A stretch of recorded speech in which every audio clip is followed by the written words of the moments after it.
How you doing? Good to see you. Good evening, Oriole Nation, and welcome to the board meeting. We'll get started here shortly. Good to see you too. Yeah. And I'm gonna get your presentation up, so we can go too. So yeah.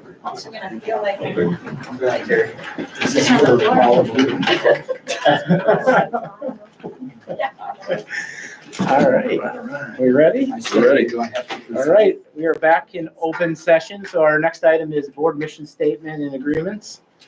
Yeah, so our mission statement as a board is we will develop policy that is representative of our community, set goals, and lead our district by collaborating. And our beliefs are three. Stand up and own it is really that individual belief where, you know, when we experience something, we're providing an experience for other individuals, that we own that work in intentional fashion. And what we do in here is that same thing. So when we share that out in the essence of like really learning and growing together, that's a really important part of the work we get to do here. We are one is that team identity and really coming together and understanding the importance of like, we need each other and we need to lean on each other to be the best for ourselves. And then finally, courage to grow. We're always learning, we're always growing. And that's what makes us so unique and special here too. So there we go. All right, excellent. Our next item is our consent agenda. So we have three items that were in our board packet. First is our approval of the August 26, 2024 regular board meeting minutes. Second is approval of September 4th, 2024 special board meeting minutes. And third is the treasurer report. As mentioned, all are in our board packets for review. So looking for a motion to approve our consent agenda for today. So moved. I'll second. The roll. Eager, yes. Deckerman? Yes. Yes. Matthew? Yes. Yes. All right. Next item is board members share a moment of pride. So I don't know who went first last time. If anyone would like to go first. Don't have to worry about any repeats. There you go, Steve. Yeah, I just had one this month. First day of school, I had reason to go back and forth a couple times into town and into the city, and just driving by the new addition and seeing the big windows, seeing kids sitting at desks for the first time after that whole process with the referendum in the building and construction. It was just really cool to actually see it working in action. Nice. Great job. I just wanted to give a shout out to the team that's putting together the whole referendum package. The website looks great. We had our first community meeting last week and had a decent turnout. And Maria and Dr. Matt did a great job with the questions that we had. So we got a few more sessions coming up and a big vote in November. So anything we can do to round up support is appreciated. Awesome. Thanks, Ray. Thank you. All right, on Saturday, I was able to help out with the youth punt, pass, and kick competition at the football field. It was great to see all the kids out there having fun and enjoying football. Coach Navarro was there to offer his support of the youth program, so that was good to see. It was a beautiful day and beautiful facilities that we have, so just wanted to mention that. Awesome. And mine is here today, right now, is being able to be in a different location for our board meeting and seeing our facilities. So the team that came up with these ideas to kind of move this around, I think is awesome. And really just get to know our each building that operates inside the district. And then just, can you believe it's almost October? So happy 1 month of start of school, and congratulations on a successful first month to everyone that plays a part in that. Thank you. All right. We have our Horseman Student Council here tonight. Hello. Hello. How you doing? Oh, great. Welcome. Welcome. Do you want to come sit at the front table with us? Or? Yeah. Yeah, come on up. This puts our Here, can you move. here, you can tell. Here, you gotta get up. Okay. Hello. How are you doing? Okay. Great. Yeah. Sorry. You're Brianna. Yes, I'm Brianna, your vice president. Nice. On Wednesday, September 25th, our Powder Puff game will begin around 6 p.m. The pep rally will be at 7 with Clash Chants and the announcing of the Spirit Stick and the announcing of also Homecoming Court. The bonfire will begin like around 8 p.m. And then on Thursday, September 26th, we have our Pep Assembly - Spirit Olympics with also our class cheers, as well as a volleyball game. They play Campbell Sport starting at 7. On Friday, September 27th, there's a homecoming parade and it will begin around 4:30. Good luck to our football team with the homecoming game against the Lamar Lions, which will start at 7 p.m. And the high school band will be performing the halftime show. The theme for the performance is superheroes. Saturday, the 28th, the homecoming dance will happen from 8 p.m. to 11 p.m. and the crowning of king and queen and royalty at approximately 10. What are you most excited about for this week? Oh, jeez. Losing the staff in Spirit Olympics. Not losing, winning. Winning the Spirit Stick and the Spirit Olympics. Again. From last year. Yep, back to back. Here we go. Any other questions? All right. Thank you so much. Awesome, thanks for sharing. All right, our next item is Trefford Way student share out, so I don't know if Yes, yep. Yes. So we have 2 students from the middle school level at Trefford Way. They're going to be sharing some of their experiences. One is going to be an experience that happened outside of school, but one of the things we try to do at Trefford Way is lead our students into leadership roles inside and outside of school, give them opportunities to grow and really grow into their roles that way. So Liam will get us started. I'm going to take that. Okay.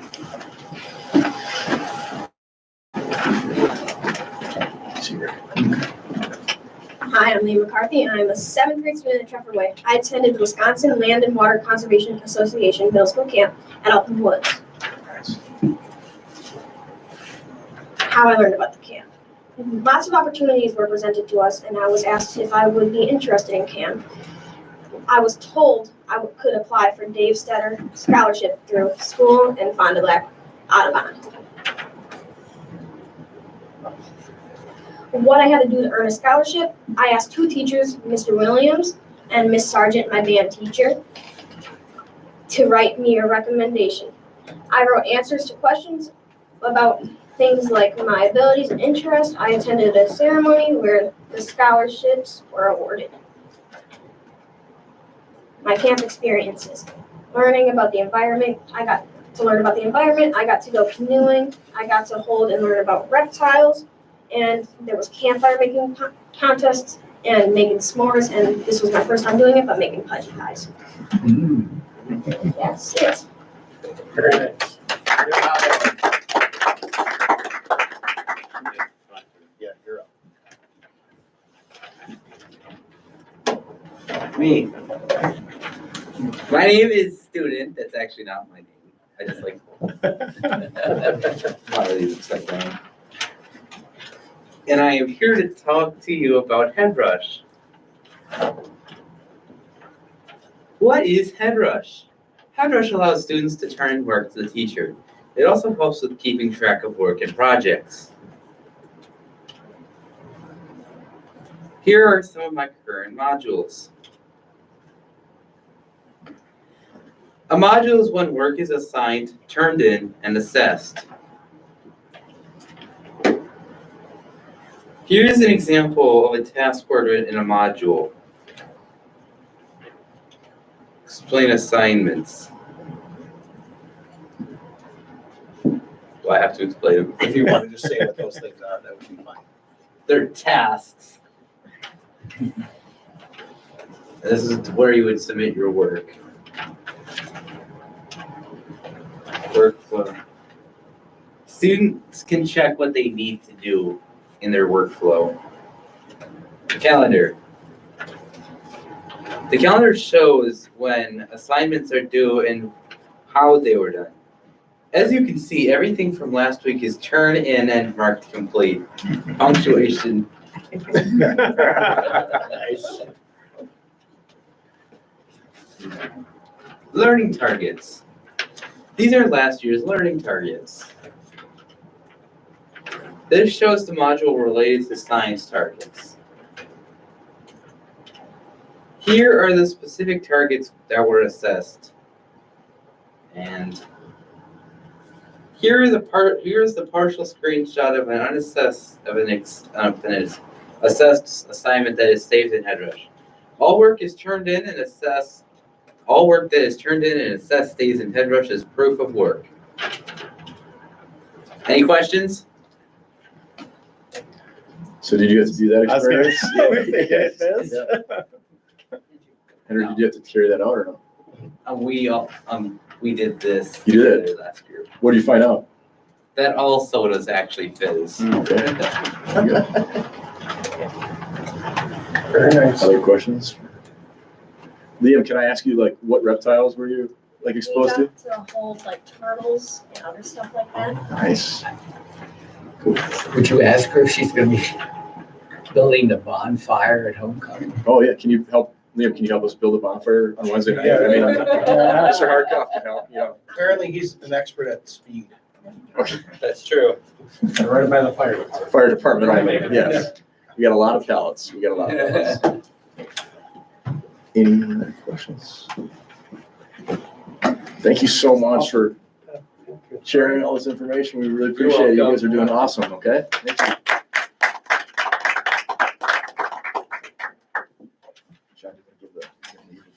Yeah, everyone's welcome to stay, but if you are done, you're welcome to leave as well, and we appreciate y'all coming tonight. Thank you for Yeah, thank you. Thanks very much. Thank you.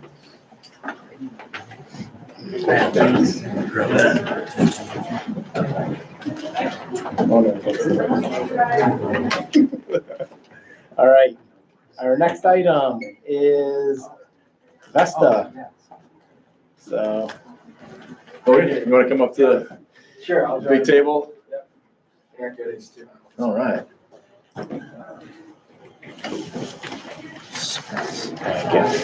Normally I come in January.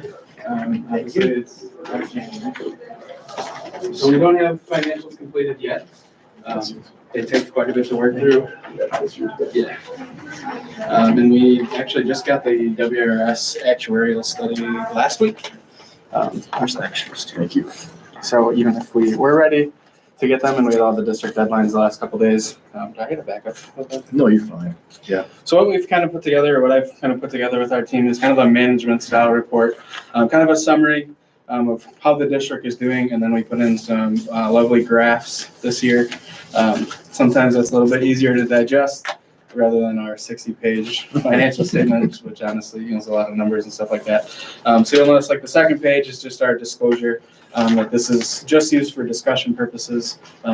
Please don't distribute this around, not until we get the final financial statements ready to go. And then obviously those get, I think, published to the district website or in the minutes or whatever it may be. But for now, this is just kind of meant for discussion purposes and just kind of give a quick update of where things are at. So the second page, you'll be able to see kind of a fund summary. We've laid out the assets, liabilities, the revenues, expenses, and then the change in fund balance, and then the beginning and ending fund balance across each fund. The hot topic, general fund. You'll notice that it probably looks a little bit different than what we're maybe projecting or what maybe looking at throughout the rest of the year. And I can touch on that in the next couple pages here. But one thing I wanted to point out is that fund balance history towards the bottom. Generally, we always say if you're within that 15 to 20%, you're doing all right. And these times, with inflation the way it's gone, the state revenue isn't necessarily matching up with inflation. Having that fund balance be towards that 20%, personal opinion, I don't think that that's a bad idea. Just the way expenses are going, the way the world is changing and costs just seem to going up. So being on that upper end, it's actually like 18.7 or something like that, rounds up to 19. So it's not exactly 19, but the average for the last 5 years is right at that 19%. If you're in that 15 and 20%, we generally say that they're a healthy district, which is a good thing. So you might be wondering go ahead. That might be time. For 23, 24, we had, and the other stuff we were looking at, we're like around 14.4%. Yep, and we'll talk more about that because we have a surplus from this last year, so that's driving that percentage up. Yeah, it probably was a little bit lower from before the audit. We made a couple larger adjustments This year, one of them was a transfer to Fund 46. So the way DPI works, you have until July 31st to make that transfer from 10 to 46. In the 22-23 school year, that transfer got made sometime in July, which got booked back to last year. Although that revenue and that expense was sitting in Fund 10 and 46 this year, so we made an entry to reverse that. So that's about 200 or 250 of that. You'll notice like 523. So it's kind of, you know, a little bit more than half of that. The other big flip in that number is the self-funded insurance, which I'm sure you guys are maybe sick of hearing about or talking about. You know, I think it's an ever learning thing. You know, that's a lot to evaluate with different plans, different costs. You can't predict the future with claims and when people, you know, get sick, what they claim, you know, how many family lives, you know, if a spouse loses their job and now they have to join the district plan and they might have high claims, you know, there's a lot of different variables. So I think there's a couple things to really think about when you talk about self-funded. Last year, we were only dealing with 6 months of being self-funded for insurance. We had the first half of the year was with United Healthcare or Humana, and then we went to self-funded. So I think we did some adjustments last year for that, and then this year we also did some more adjustments. So the way self-funded kind of works, and the reason why we have such that big of an entry, all of the employee premiums and what the district contributes for the premiums get recorded in the various funds, 10 and 27 being the majority of them, and then 50 and 80, where food service and community service have the other ones. What happens is those liabilities, those premiums keep getting collected, but due to HIPAA laws, when the district receives the invoice for the claims, you're not able to see what person has what claim. So all of those claims get paid out of Fund 10, which is probably why you saw a negative balance in Fund 10 for a long time, because all of the claims for every employee was hitting in 10. So part of our adjustment was to take all the liability, all the premiums that were collected in the other funds, and kind of dump those back into Fund 10. What we then do is we look at the claims that were collected versus what was paid out. And there's the stop loss payment in there, there's fees that all get paid out of there. And we kind of add up those numbers, and what happened was that self-insurance, as you guys probably are aware of, you know, lost money this year. You know, you didn't collect enough premiums compared to your claims and your outgoing money. So we adjust those liabilities to zero because there is no district premium at June 30th to hold on to, because we would have already paid it in previous claims. The other kind of bigger number that plays into this is that IBNR, it's the incurred but not reported. So there's claims out there, and obviously insurance takes forever sometimes to process. So there's claims that get reported to the district later on in the summer, throughout the fall. What happens is the insurance company runs an actuarial study based on your previous claim history. And then they predict at June 30th, there's claims that were submitted before June 30th that will be paid out after June 30th, and they get booked back. Last year, that was $191,000. This year, it's $628,000. So about a $400,000 jump. Other things to note, I think there was another provider change in there in January. When Maria and I were going back with getting these reports from them, they had stated in their reports that this year didn't get ran past their actuarial study because they don't have a full 12-month history. They only had 6. When you look at the claims, it's kind of a big jump. I'll get my notes here. So July 2023 to December 2023, that averaged about $289,000 a month in claims. If we look at January 24 to June 24, we averaged $338,000. So, you know, quite a bit, you know, about 40-ish, 50,000. If you take out the month of January and just look at February through June had extremely high claims. It was $372,000 on average per month. I think that's kind of a bigger reason why that June 30th IBNR number jumped so high, because they're only looking at the last 6 months of data. So if they're looking at 6 months of data where you have super high claims, they're just going to assume that you have super high claims. They're not looking at, you know, the previous 6 months or 12 months that we've had with evaluating those different costs. And part of the reason, I think, you know, another reason for the larger adjustment is last year, like I said, we had Humana where you had private insurance, then we switched to self-funded. So that's a different adjustment than what this year was, because this year we were a full year in self-funded. So Maria and I have talked to about getting together a little bit more often to kind of talk through this and help not make this large of an adjustment at year end. And we'll work through that as we go. But ultimately, I think you guys have increased premiums once, and hopefully you start seeing claims that start going down. We can build those premiums back up into the district and have a positive fund balance. So Any questions? those higher claims hurt the fund balance, right? Yes. Because I don't want to take up a lot of time, but we're almost $1 million difference in the fund balance that we're looking at. The projection, yes. So how did we get $1 million back? Part of it was that $250,000 that we, that Fund 46. Yep. And then the rest of it was a self-funded insurance adjustment. So taking the premiums that were paid mostly into Fund 27 and moving those to Fund 10. So it was a shift. And when we talk about fund balance, we only talk about Fund 10. So those premiums that were sitting in Fund 27 got moved to Fund 10 because that's where the expenditures were. That was like It was quite a bit. I think Fund 27, off my memory, was north of $1 million in premiums that we had to move. So it is a pretty large adjustment. Now, I still think that you're looking at like the fund balance history. We're still only at just about 19%. I still think you're okay. And then I got some other notes here. So is that, going forward, is that the projections that we've been looking at, the 5-year projection? That's been adjusted, which is why the ask came down a little bit every year. So I've taken that into consideration looking forward the next 4 years. And insurance is hard to adjust. I mean, we don't know what claims are going to be. So that could, if premiums go up and then all of a sudden, the district self-funded keeps building, we keep building as a positive manner. Hopefully we don't have this large enough adjustment. Once we get like 12 years or 12 months worth of data, hopefully that IBNR can come back down and we don't have to adjust for that swing so much either. Even with,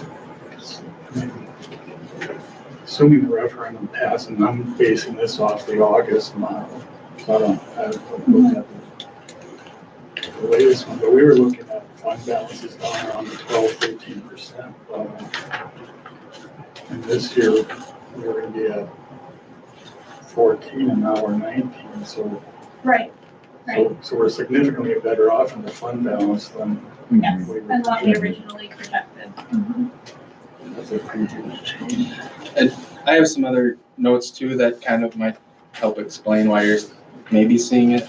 And some other things to consider going forward. And I know obviously the referendum is the hot topic here. And so if we look at the revenue and expense analysis, this doesn't give you every revenue and every expense grouping that we have for our financial statements. So if you look at these titles, these would mimic what we typically issue on our financial statements. I didn't really want to include too much information on here as some of it was pretty minor. So I included the top 5 largest revenues and the top 8 expenses. A couple things that's really important, I think, to take note of is the federal sources decreased. And I think that's, a large part of that is due because of ESSER and all the COVID funding that was out there. So I think one thing to think about too is what did the district spend those funds on, and are they a normal cost? If you're replacing a boiler or something like that, obviously that happens, but hopefully you're not redoing a boiler every year. It's something you're doing every 10 or 15. If we were using ESSER funds because we hired a new salaried person and that person is staying on staff, now that funding is over, the district is going to be, have to pay for those funds still. So I think that's some things to think about when you think back at the funding sources. Food service as well, and you notice on the summary page, if you kind of flip back to that, food service had a loss again here. This year, a large part of that is we had free funding for the last couple of years. Now we've switched back to students paying for their meals. So again, kind of another one of those costs where it's not going to be a 1-for-1 like it was in the last couple of years.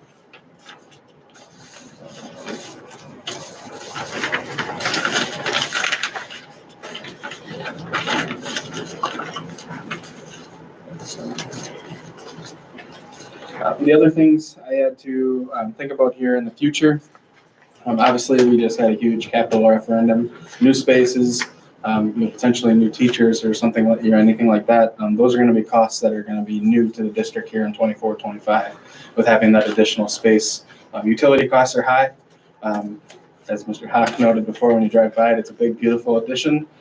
Big, beautiful space means big utility bills or larger increase in those bills. So I think that's important to keep in mind. Also, in the last 10 years, we've had 2 larger capital referendum projects. So our debt payments are pretty significant here for the next 20-ish years. So that's something that isn't necessarily going to go away completely. Obviously, there's some different things with the fees and some refinancing and stuff like that you can do to help minimize that. But those costs are going to be out there as well. So on this revenue and expense analysis, that building and grounds, that 15 million, that includes the capital. Yeah, that's a little bit skewed because that does have a lot of the referendum dollars in there. Thank you for pointing that out. I was going to mention that.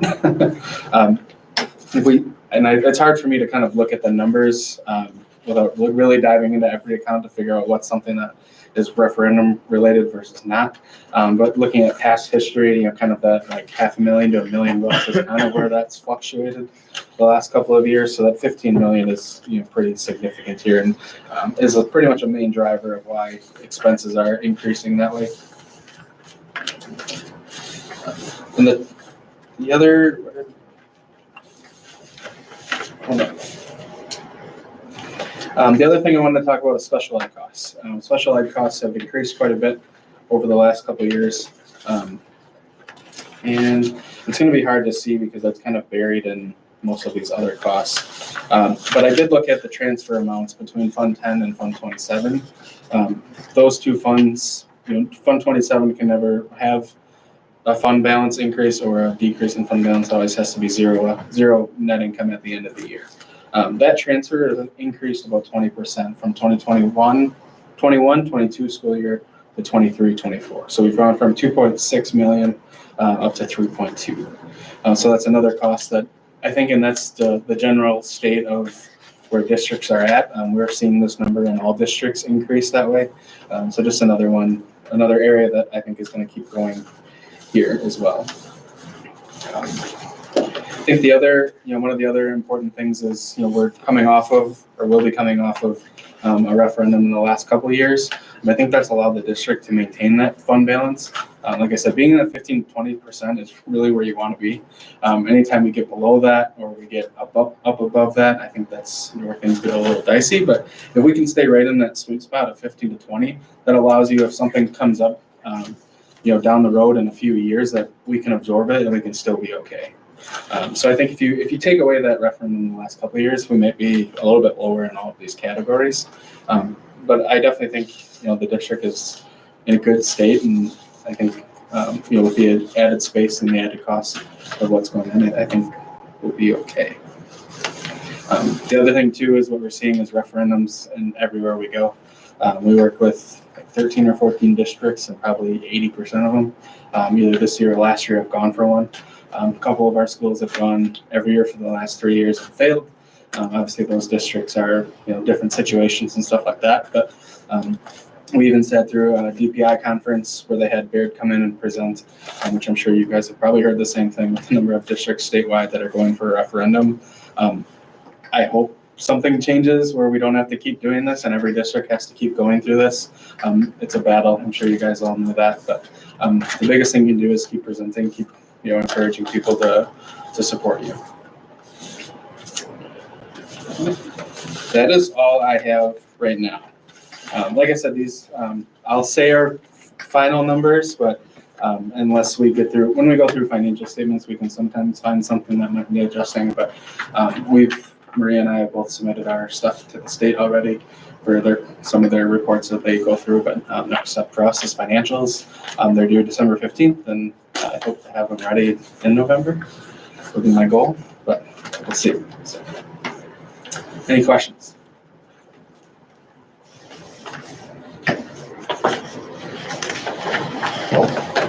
And I'm available anytime if there's any questions. Feel free to take some time to digest what you But we've got, obviously Maria has my contact information. Feel free to pass it on if they ask, and if we need to set up a meeting or something, we can always get together and discuss, so. No problem. Thanks, Logan. You want the extra copies? Sure. Thank you. Thank you. Do you have an electronic version of this? I do not. I can I'm sure send we'll that. get I don't get it due by Friday, just remind me. Okay. Thank you. All right, have a good night. Thanks, have a good Good night, Logan. All right, next item is clerk's report.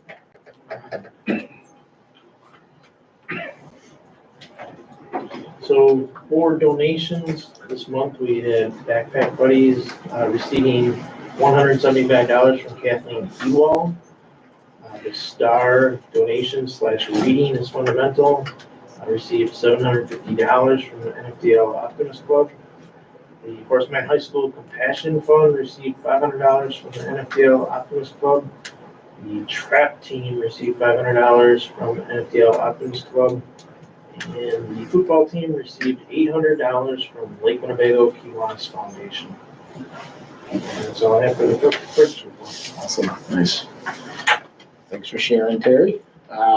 Next item is superintendent's report. Oh, excuse me, citizens' comments. So I think there's anyone in the room that has, so we'll move on to the next item.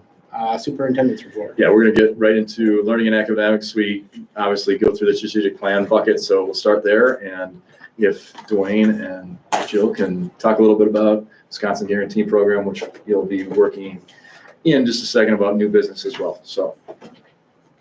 I'll start. So, reason this is new business too is as Wisconsin's direct admit, now Wisconsin Guarantee Program is coming through the university system. A big component of that right now is students who are high achieving, and now it's top 5% based on Act 95, 5 and 10% of your class. They're promoting that into an outlet for students to get into college a little bit easier, on the sense of now if you're in the top 5%, you're allowed, but not guaranteed, access to UW-Madison. They would review that, but then they still have the power to revoke that. So that's one thing to keep in mind. And then the top 10% of our graduating class would have access to the UW schools that are participating in that. So a big piece to this new Act 95 is boards and school districts need to vote on just an agreed upon criteria. We're in a good spot on that because this will mirror almost identically to what we do for valedictorian and salutatorian. But we do need to make sure this is motioned and approved in a separate forum for this specific act. So it's really not new business to this board in the sense of it's been approved on the balance L process on that. But now with Act 95 coming through, this is just another added nugget we need to add to a little bit. And I'll let Jill jump in a little bit. Big kudos to Jill and Jenny on this, our counselors at the high school, just the amount of timing spent, and we've been in a principal meeting last year with the rest of the conference. It's a bit of a gray area right now that we're really navigating through almost blind in a sense because it's happening very quickly. And a lot of this is just kind of adjust, and you're just hoping you're keeping pace with it to ultimately best serve our kids. So I'll let Jill add just a little bit to this too. Yeah, I think one of the biggest things to recognize is that even if they're in the top 5%, they still have some deadline dates that they have to fall under. They have to apply to Madison by the November 1st deadline if they want to be considered for Madison. And then they have to still continue strong their senior year, because even though there are guaranteed admissions initially, they still can be revoked just like any other student if they would have a significant drop. A few of the things that we immediately thought of are all the what ifs. And so is it 10% of our students that are ranked or 10% of our student population? Because that could vary a student or two. And when you're talking guaranteed admissions to Madison or to UW La Crosse, that's a big difference. So we had to dig deep a little bit to figure that out. And then we also looked at, do you get to round? If you're at 128 students, does that mean 10% is 13 students or 12 students? So those were the things that we had to reach out to DPI, and I think they were new to it and had to dig a little bit deeper themselves before they could get answers to us. So that took a little bit delay. But other than that, I think it's a great opportunity for those students that fall under that category. It does not guarantee them admissions to their majors. And so if you are an engineering student and applying to Madison, you'd be admitted to Madison, but you're not guaranteed admissions to the engineering program, which there is direct admit for at Madison. So a few things like that, that students need to be conscientious of. And then lastly, you know, once we hear, you know, your adopting of whatever guidelines, tiebreakers, our next step is to be able to share the good news to these students that they don't have to stress. They still have to go through the process. They have to write the essays and do all of the things that you would for mission purposes, but at least they know that they will be where they want to be. What was the normal acceptance rate in Madison? Was it 8%, like, you know, nationally, or? you know, I always put it right around 50%, although prior to this, they always said UW La Crosse actually has a lower admissions rate than Madison, but they have less students that coming in. apply Yeah, there. yeah. But it's, you know, those two schools usually have the most challenging process to get in. So it's a better guarantee for all the students in the state of Wisconsin. into Who some fall of those under schools. that top Correct. 10%. Yep. Can you walk through that last page, like the tiebreaker, just so we can all hear it out loud? I think that's like kind of like Absolutely. the best thing for them. So right now, our academic excellence scholarship, which is the one scholarship that the state gives us for our top student. So typically our valedictorian. However, if we have co-valedictorians, we're only allowed still one scholarship. So when they have the exact same GPA, the first tiebreaker goes to their composite ACT score. So if one student has a 32 and the next has a 28, it would go to the student with the 32. If they both have, let's say, a 32, then it's gonna go to the highest sub-score. So if I really excel in math and I topped at let's say a perfect score of a 36 in math, and my other subject areas brought my score down to a 32, that person with the highest sub-score, so their peaked interest area or academic area would receive the scholarship. And then it goes into like the top 2, the top 3, until you get through all of them. If everybody is still tied at that point, then it goes into how long they have been in the school district of North Fond du Lac. And then Should hope we never get. we hope we never determine anything like this is a coin flip. So I did reach out because that did not make any of us feel good, knowing that it could. I mean, it's several layers down, but every school district that I reached out to ends with a coin flip. So that wasn't unique to us. This is the It's same just, criteria you use for the valedictorian. The academic excellence. so this is the Academic Excellence Scholarship, which is awarded to one of our valedictorians. But if we have students that are tied GPA wise, we don't decipher between valedictorians, we just do co-valedictorians. But to the award, yeah. To the award. academic Scholarship, yeah, you can only claim one. What's the farthest down the list you've ever gotten from the award? The sub-score on the ACT. However, this is gonna be determined a semester earlier than the Academic Excellence Scholarship, because this is determined at the end of your junior year versus that's after your first semester of your senior year. And even talking to a few colleagues in that, like people I know in education, they haven't gotten to the coin flip yet, either in their experience. They said usually that sub-score gets you, a couple did have to go to like how long are they in the district, or a couple others have like AP courses. Some districts are a little different in that sense, but yeah, but no one knocked on wood yet, as I can say we're flipping a coin for this one, so. So it's obviously just the guaranteed admission aspect, but there's no financial connection with it at all. They don't have to reduce. And then the other question is, where did this come out of? What, you know, was there a problem that this was supposed to solve, or was it So I think, Does that have something to do perhaps with the, do you want me to be blunt?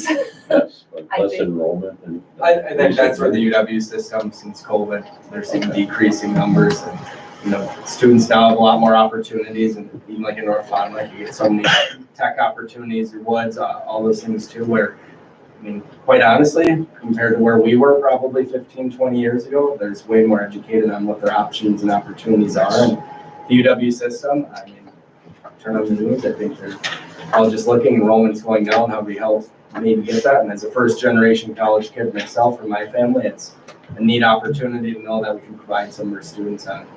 You don't have to sort through so much of the unknown too, and granted, we have awesome counselors who help do that, but the reality is the UW system is trying to continue getting their enrollment back on part of where it was pre-COVID, so. So this came at the same time that direct admit came. So direct admit was something that our students could, we chose the opt-out route, but all of our students were notified this summer which UW schools that they would be directly admitted to, which if they choose one of the UW schools, with the exception, Madison did not participate, UW La Crosse did not participate, and UW Eau Claire did not participate, then these students who were notified that they would be automatically admitted based off of the end of their junior year, don't have to write the essays to get in. You know, there's definitely some bonus pieces if you know that you're going to be admitted that they didn't have to do to get to college. So it's definitely something that they are doing as a recruiting tool.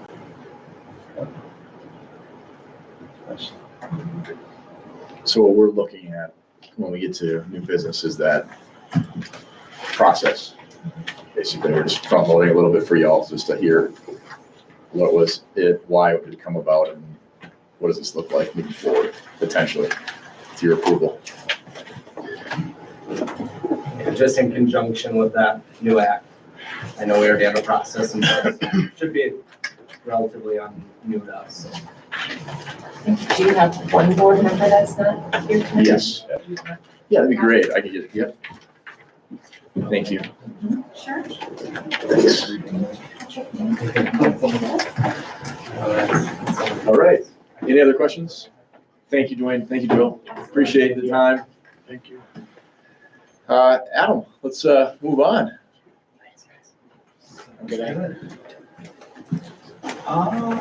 New place to explore. Maybe I'll just pass it off to the side here. Did it go in right away? Is that good? What's that? Yeah, no, perfect, yeah. I'll grab the screen. So, so hello, good evening, good to see you all again, back at it here, right? I didn't change, should be February, that should be September, obviously, so.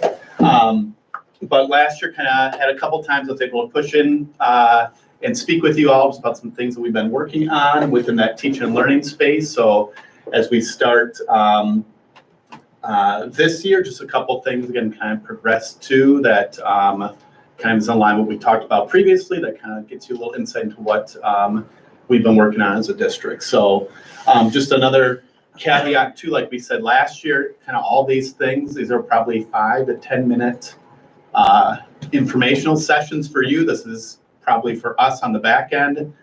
You know, if we were to go somewhere, this would be like a full week for probably each one of these things, a full day PDs, or it's over the course of many years to do this work. But again, we're kind of packing this into a 10-minute-ish update for you. So not expecting you to have a total understanding and keeping a lot of stuff out, just kind of giving you the big ideas and thoughts on some of the things within our teaching and learning space. I'll kind of recap where we came from, and then we'll talk about our universal instructional tenets, and then something that we're using within our collaborative team time to take notes within our district. So all this that you'll see today ties into all the pieces that make us who we are within our KPIs and our academic work and our district work. Just to remind us of this, and this is really good for you as a board, as you can think about this work that we're talking about most of it takes place during those Wednesday mornings, those collaborative team times. And we talked last year that collaborative team time is that time we're talking about student learning. So not talking about students, but talking about that specifically about learning of those students. So last year, if you remember, we met Tuesday mornings. And this year, if you remember, we have now those Wednesday mornings from 7 until 8 o'clock. So that's a universal time this year, K through 12, that we have that time. And that's actually been really nice just off the bat to have that as a consistent time just for some of our teachers that support multiple grade levels, or some of our, say, encore teachers like Art, Fayed. They sometimes have to juggle the kind of nuances of slightly different times on that Tuesday morning. So it's really great that we just had that 7 to 8 o'clock, and actually heard that already from a couple teams that were in a little bit of limbo at times. So I'm just clarifying for you, Adam. Now, like last year, elementary necessarily wasn't on the same time for that morning sessions on Tuesdays and Thursdays. They started like a half an hour later because their start time was later. And now that the start times are, together, they're able to actually, we can run a full from 7 to 8. If it's CT or something else, we got to put into place. Like we had an insurance meeting where we had to come in a little bit earlier, do that one time too. So yeah, it worked out okay. So yeah, kind of that tweak from last year was those Tuesday mornings with pretty much the same times, but now it's everybody K-12 Wednesday morning 7 till 8 a.m.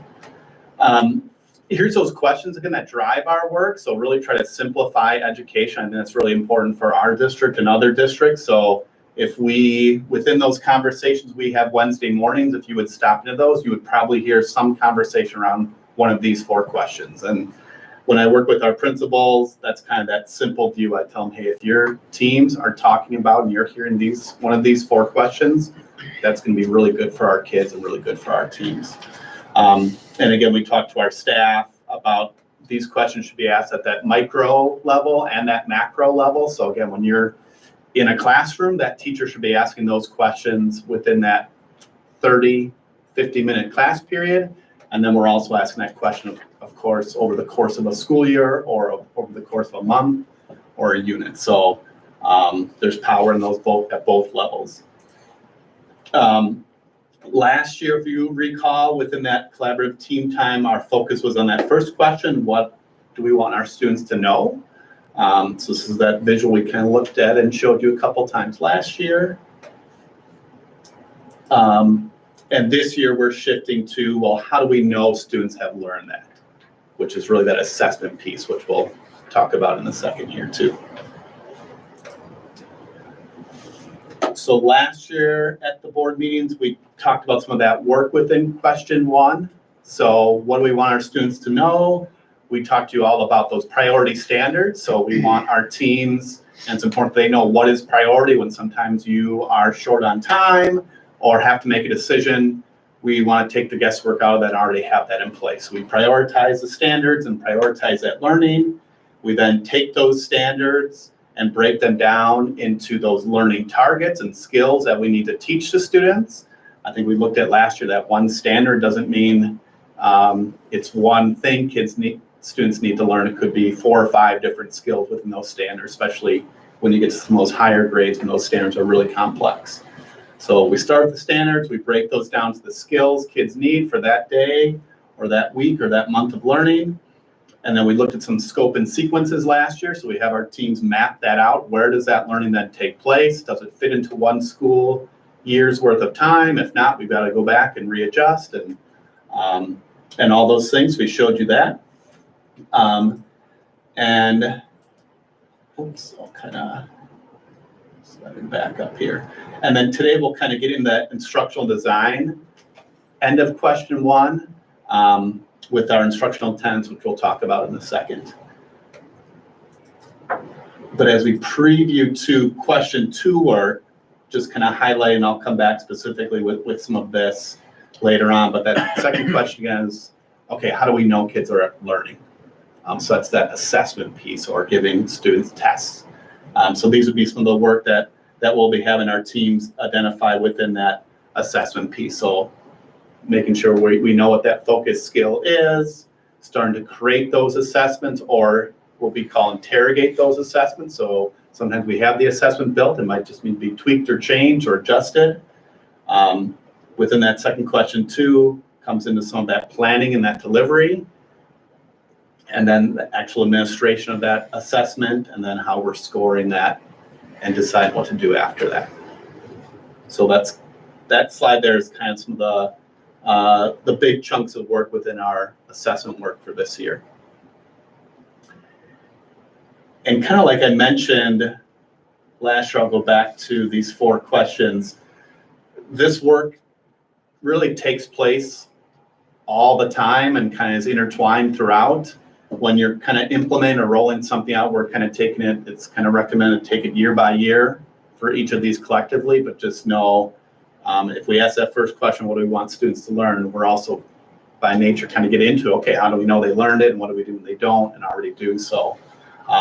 Those questions are sequential, just kind of in that implementation, but not really within practice, because you have to have those conversations on those other pieces too. So,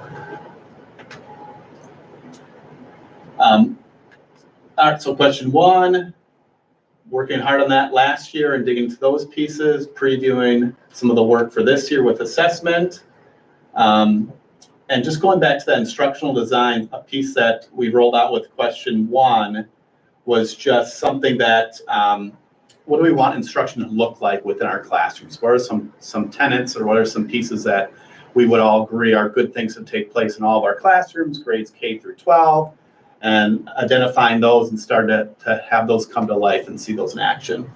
So on the screen here are 5 of those tenets that we've identified and share with our staff early on, and this is work that we'll come back to a lot and have teams digging in at different levels, and even professional development and learning going on around these, depending on the building and the team. So as I'll just mention each of these really briefly, but you can kind of think of this as like a common lesson design. So in a general lesson, what might we be seeing students do in our classroom? And again, that's pretty common to have. Like when we think about, oh, well, first grade versus a junior high or a junior level class, can they look the same? Yeah, they really can. They should all have, as we look at the screen, learning targets. That can be universal. They're all going to have some element of assessment. Again, it's going to look different in a first grade class compared to maybe what it looks like in 11th grade class, but we should all be assessing and having that take place. Along with that, offering students feedback. Again, that's probably going to look a little different. The way I would talk to students in elementary school when I taught was different than how I talked to middle school students when it came to feedback and how I gave that to them. And then that 4th bullet point is kind of encompassing of just making sure that students feel safe within that classroom and within our schools, and some of that is even academically safe. Like, hey, we know it's a okay place to have productive struggle, make mistakes. We don't need to be know-it-alls, but learn-it-alls. So some of those characteristics.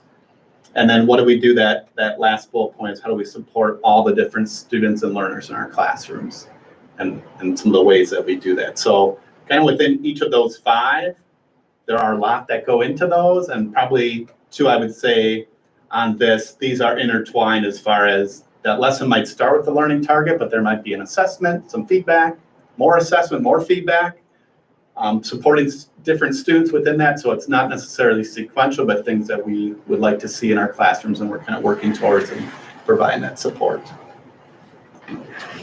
So I'm just going to pause there and just see if there's any thoughts or questions or anything that you need clarification on. Again, high level view, so just give you a taste of some of this work.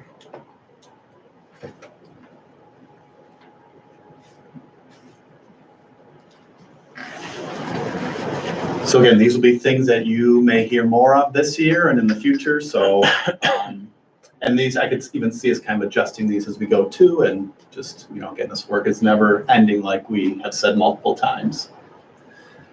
Something else we just want to put on your radars and speak to is when we have those morning meetings on Wednesdays.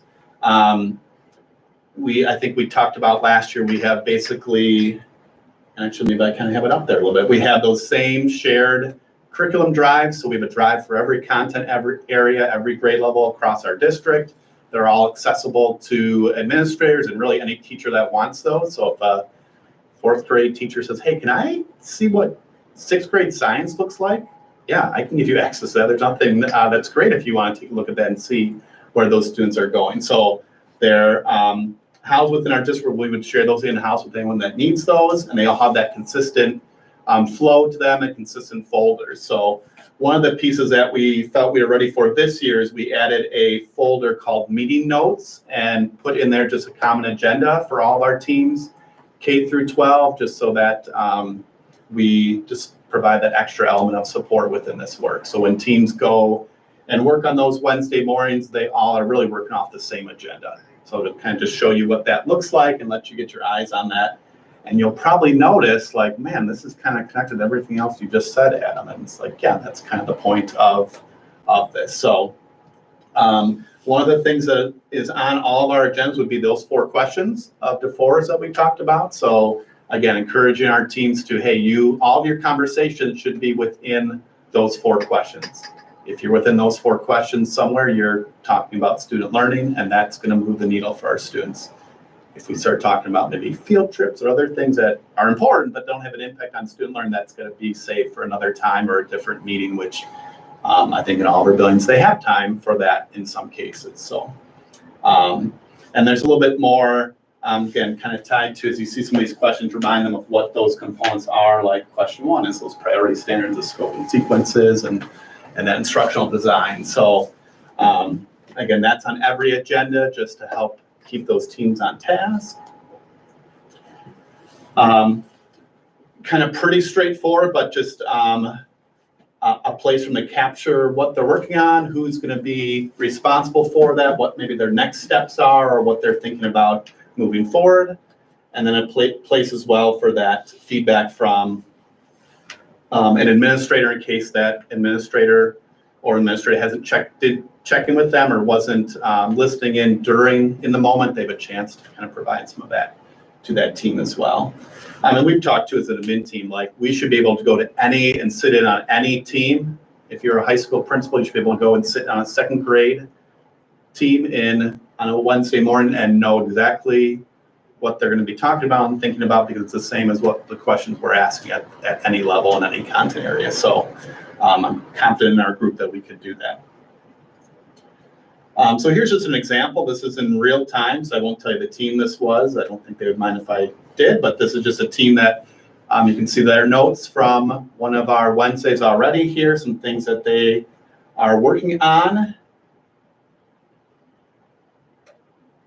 As I give my analysis of this, I would say this is exactly what I want this team and any team to talk about. They're talking about student learning, really starting to get into the craft and art of that with, okay, where does this go within this lesson? What are some of those goals within those lessons? So you can even see some elements of micro and macro interactions within those questions.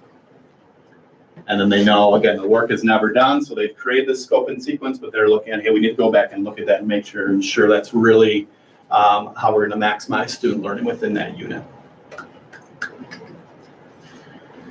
And this is also like a good artifact for them, right? As like learners themselves, so they're keeping track of what we did last time, and then also over the course of a year, like show that. Yep. Yeah, and I think we have them set up. We're just a running agenda, so yeah, it's not like 15 different agendas for different days. It's on one agenda. They go back. So where did we leave off from last week? What are we doing today? So. And then here's just an example of one of our administrators, their responses, or response, I should say. And again, even though that feedback we're giving as administrators, we focus on those questions and leading our teams to stay in those 4 questions. And again, I would say this is a great response to that team to help move them forward within that student learning piece. So let me pause there just on this agenda piece, see if there's any thoughts or questions. Again, high level look at this.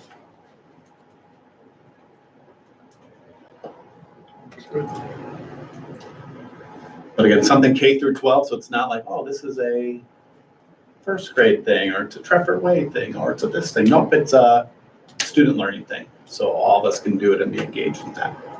And that's super appropriate.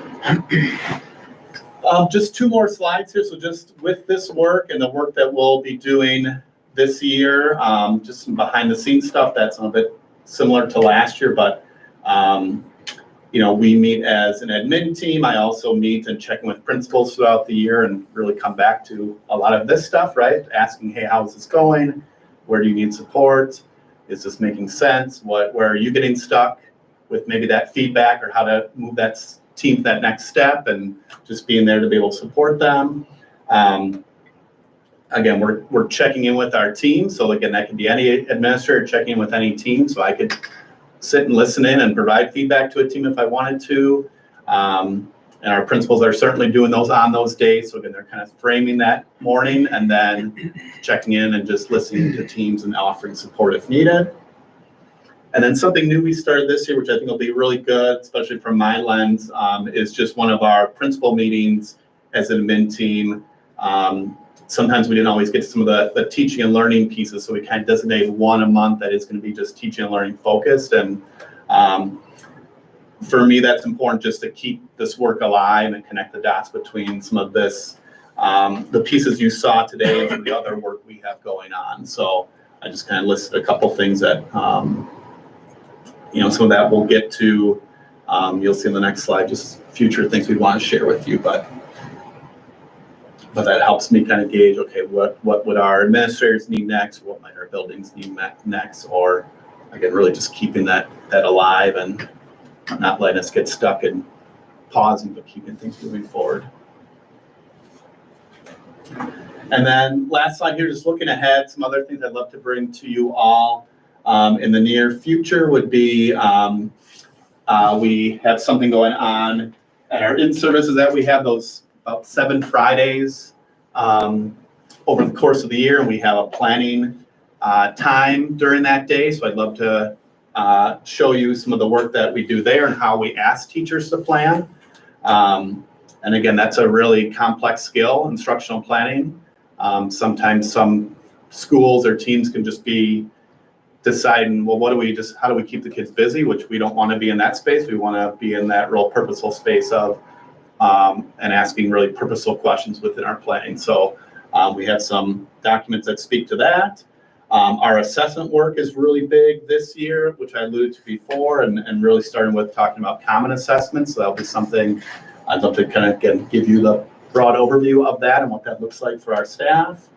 I'm just going to pause for a second, which is incredibly important when we talk about triangulation of data. Like we've got ACT, we got Ames Web, and then if you start getting to common assessments or uncommon assessments, where we can do it as a district wide, you can start like framing that in terms of like another data point that can show what's actually consistent, current, and like calibrated within the classroom beyond the assessments that you're seeing more of the national or state or local like that. That's all. Thanks, Adam. So yeah, no, I'm sure that's great. And then we do have, Matt just kind of mentioned, we have a new benchmark assessment. So moving away from STAR, moving towards Ames Web Plus. So that'd be something I'd love to kind of just get on your radars a little bit, really same function for that assessment as the STAR, just a different tool. So love to update you on that. And then kind of some standard things we always talk about, but DPI report cards and state testing, that's still embargoed, that data. I think I just read those will come out securely and sometime in early October. They don't give us a date, but we'll get to see those in-house early October, and then probably usually it's that November-ish time that they become public, and then share those out with you all just as a high-level overview. And then working on our KPI dashboard and Agile Climbers, to be able to share that too. We kind of previewed that a little bit last year, but making sure you know that exists and where to find that. So future things that I would love to share with you at some point. All right, any thoughts, questions, clarifications? So I think I understand, just to be sure. So like last year, this question 1 and the 4 or 5 bullet points under that was kind of where we focused last year. And so you think everybody's pretty much through that now? Yeah, and I kind of have that last slide. The work is never done.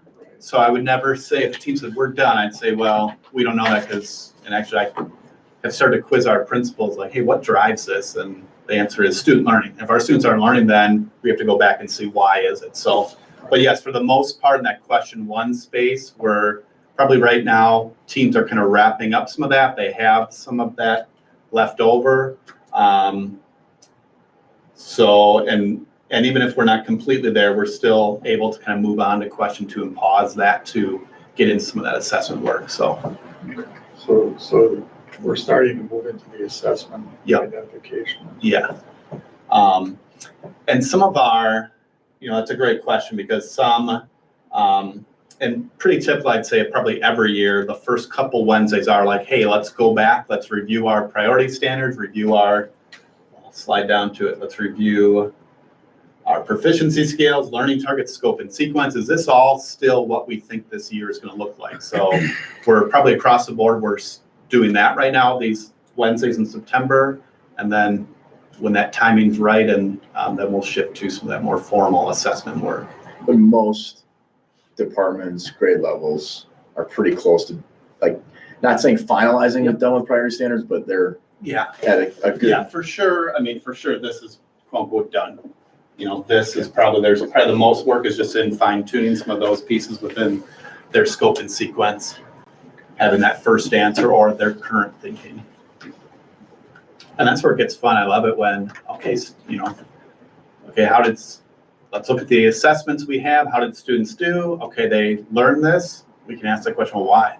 Why that happened? We can go back to probably these pieces and say, well, this is why, or why not? Go back and say, what was not right here? Was it our scope and sequence? Was it our learning targets standard? What was it that did not cause that learning we expected from our students? That's where it kind of gets in that.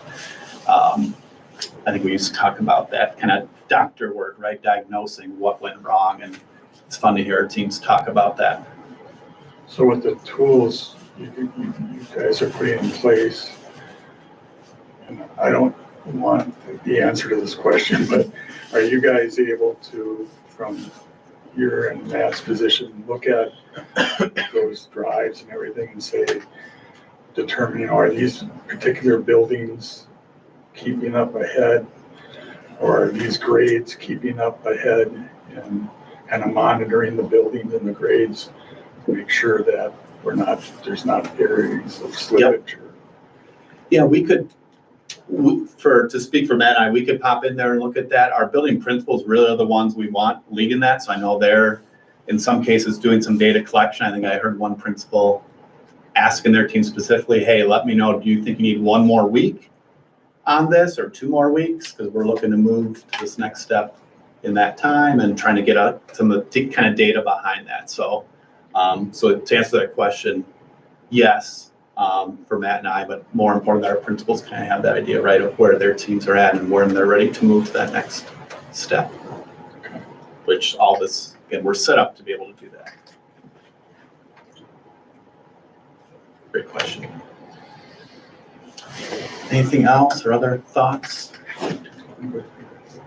Is this stuff exciting for you, or is it like, I don't know what to say? I guess, Adam, another recommendation too, we'd love to hear you, but I wonder if we can get some teachers in too to talk about like the lesson plans, if that's the next thing on the agenda, or maybe even talk about like how they've gone through this process and maybe their experience too. I know it's easier said than done, but it'd be nice to have some voice from, some of these individuals are really knocking it out of the park, and they're just making some great modeling for how this all happens. Yeah. So I think that would be a nice addition too at some point in time to, you complement with that as well.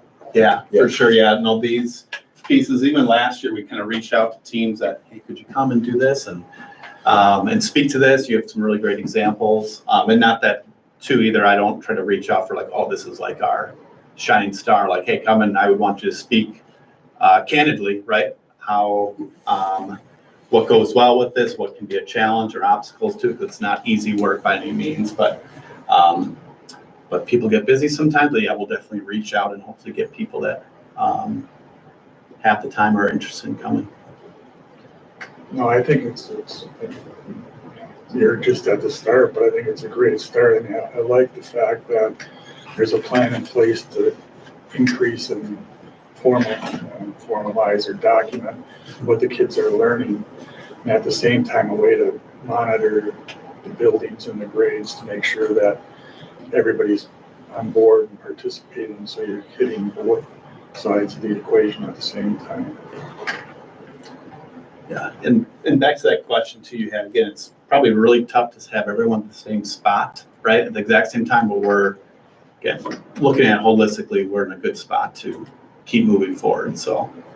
Because just some teams are gonna, have a little more to do just depending on where they're at or what their conversation. And I think we can look at it, at the same time, we can also say, we've created the supports already for you to be there, right? Like we've taught that, we've supported, we've coached those individuals up. So that's definitely got to be also seen in too, so. And factors like, I know we have something, new standards came out, so then they're having to go back to the question one things and retweak, where that doesn't happen for every content area every year, but that kind of forces a team to probably go back and relook at things, so. Everybody's not gonna be at the same spot, but you can tell if they're Yeah. off the standard of deviation by so much, and then coach them up to get them where they need to be, or find out why, what they need. Yeah, and we've had some teams ask, like, hey, could we get a planning day, or could we work on this? So sometimes we offer that for teams that maybe just need a little extra time, so. Yeah. Anything under the sun we can do. All right, thank you, Alan. Thanks so much. Appreciate it. Thanks, Ed. Thanks.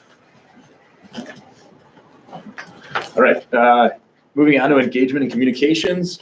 Really, the only thing I have is just the rotation. John mentioned this, like, we're trying to let me just grab this up here quick again.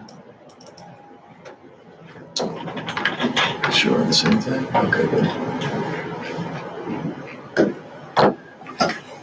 We're shifting from building to building. So we go from here, I think we're in Horseman next, and then we flip to BAMS, and then we go to FLC. So there's like an order, I think we're already, the order's in there already. And then I think the last, it just keeps coming back. We repeat throughout the whole time. So Trefford, again, I want us to like show, hopefully we can get some signage out too more and get more people to, who can attend. And as we do these things and bring parents in and celebrate that, it's so important to show like our whole district. And there's so many great things happening around here. I just don't want to lose touch of that too. So, anyway, just let you know, we're going to continue that. We're giving that go, and I think it's moving right along. Next one, financial operations and just referendum update. Again, as Rick indicated already, we had our first meeting, informational meeting on the 16th of September. We are going to be holding a few more of these yet. October 7th, we have one. We have on October 21st, and then we have one also on October 30th. So more information for people to come. Please check out our website. We have not only that information, but polling locations to figuring out, your school tax, as well as like information, frequently asked questions, and some presentations available for anybody who wants to know more information about what we're doing. Okay. And then safe and emotional healthy schools. Fire prevention, I included in this. Ted May, our new director of facilities. As Dave's moving out, Ted's moving in. He and Brad Ranke and the fire department, they went through just some more, again, just updating your safety and seeing some of the gaps and some of the, and we basically not redid, but like got us up to speed in some of those areas with fire code, including like essential oils in the classroom. Like that's not only for allergies, but also fire hazards.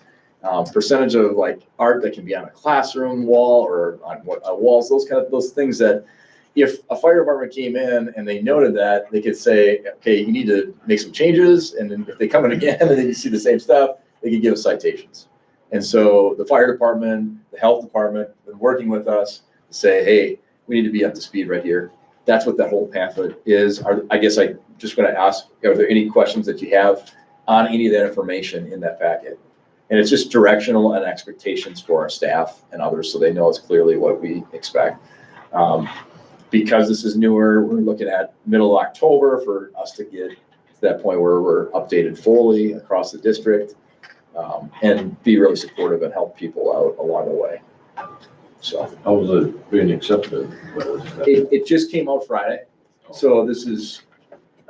We started in the spring though with things like refrigerators. Yes. Now, yeah, absolutely. When you ask individuals to take things out that they've had for a number of years, it's like, it's a little bit tougher to make that shift and change. But I think you have to also address the why behind it. Like in that case, it was energy, and this case, we're talking about safety and safety for our kids, both in the allergens part of it as well as like just in general for fire code. So again, everything that we explain, we have like the why, the what, the how behind everything. But overall, I haven't heard too much in this frame yet, but it just adds into our safety strategic means and KPIs that we want as a district as well. And again, getting everything on the same page universally has been so exciting, and just being able to relay that information out has been fantastic. So, okay. Future board items, facility committee meeting date, just talking about that, what that looks like. Administrative reports are continued. Suicide Prevention Month comes in, proclamation. Board docs, new features. So board docs, what you have right now is literally you can just check policy on it.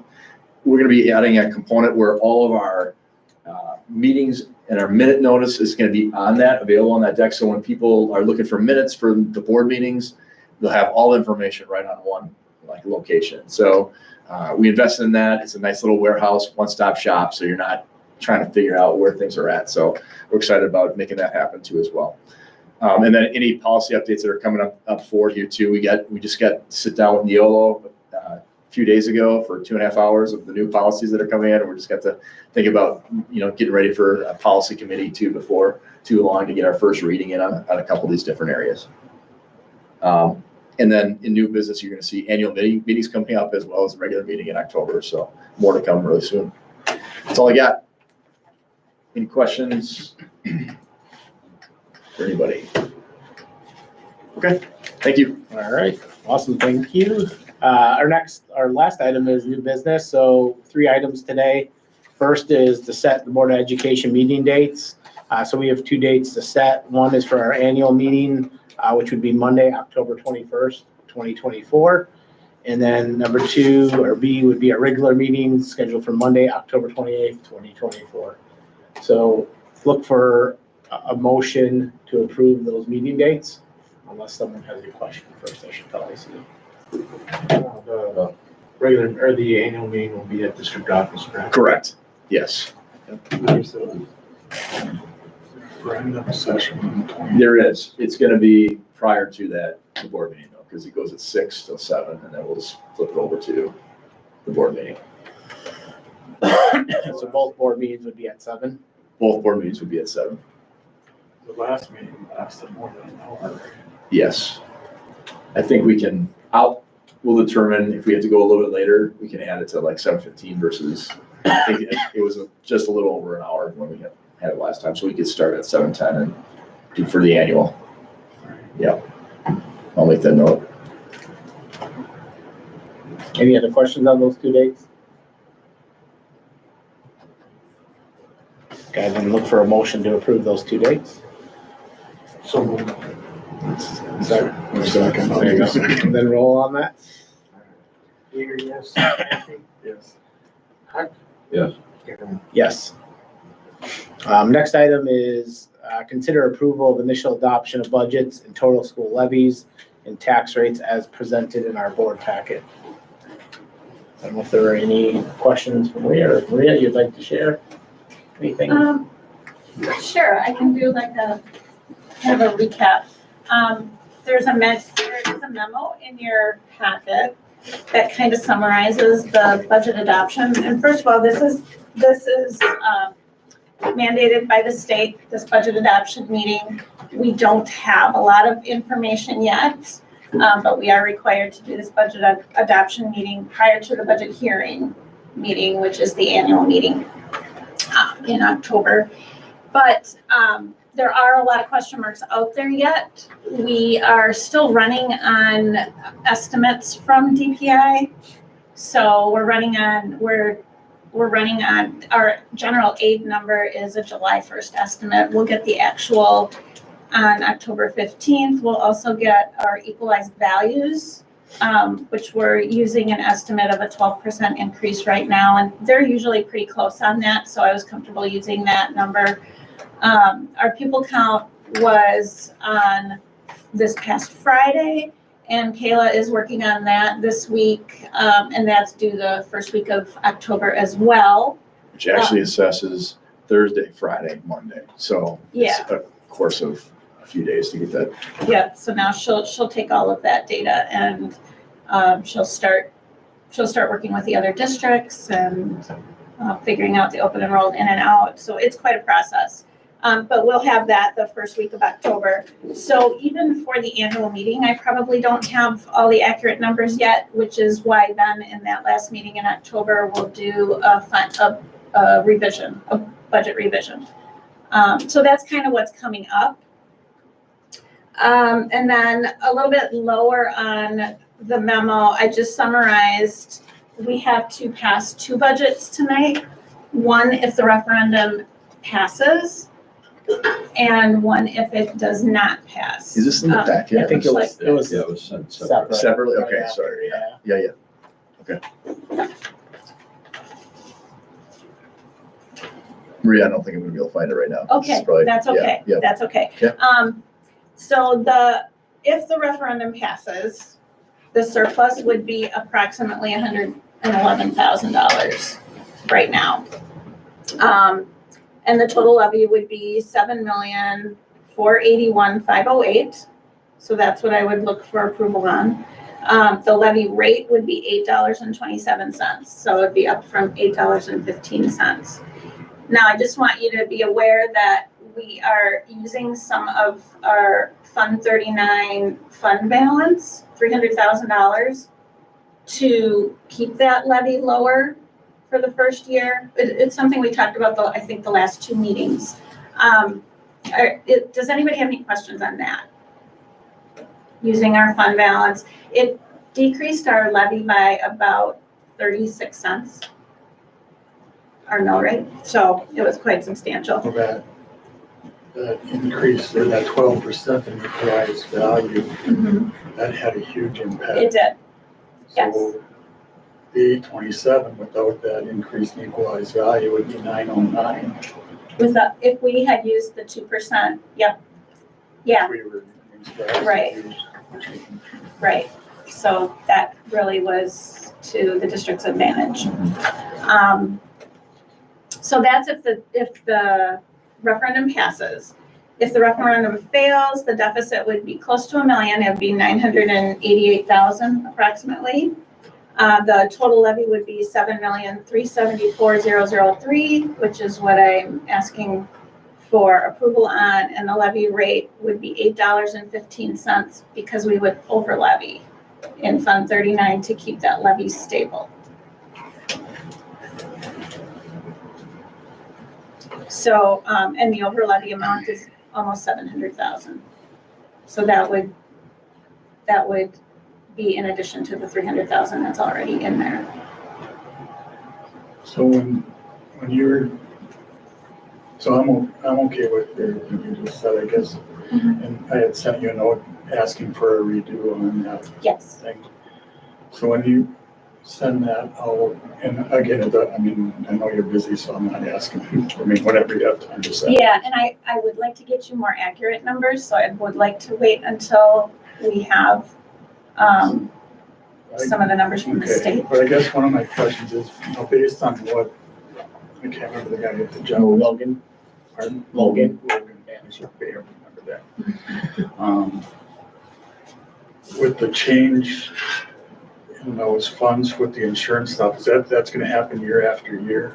So, I guess, Yeah, there's always gonna be a transfer. so, I mean, that made that was like $1 million on the fund balance, so will you use that new way of doing, or take that into account in the next 5 years, or in the next, will that change how you presented the 5-year plan?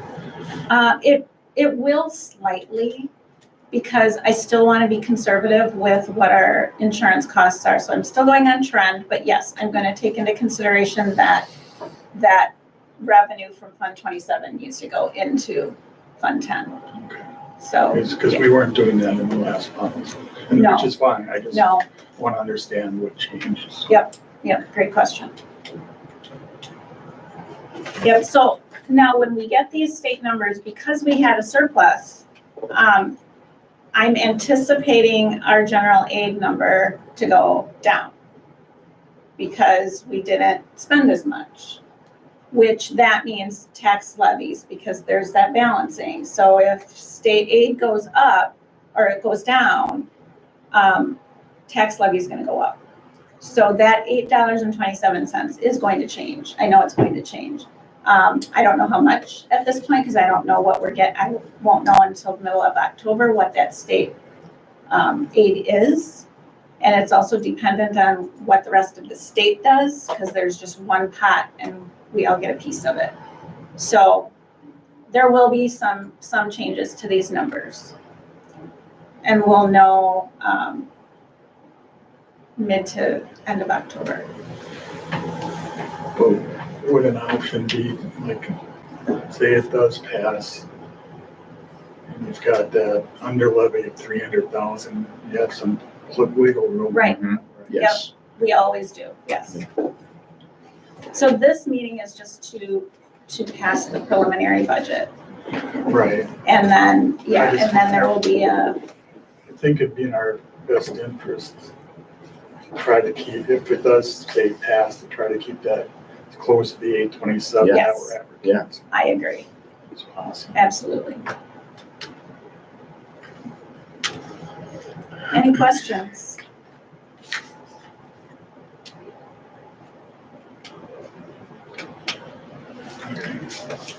All right, thank you, Maria. You're welcome. So we'll have to take action on the consider approval of initial adoption of budgets and total school levies and tax rates as presented today.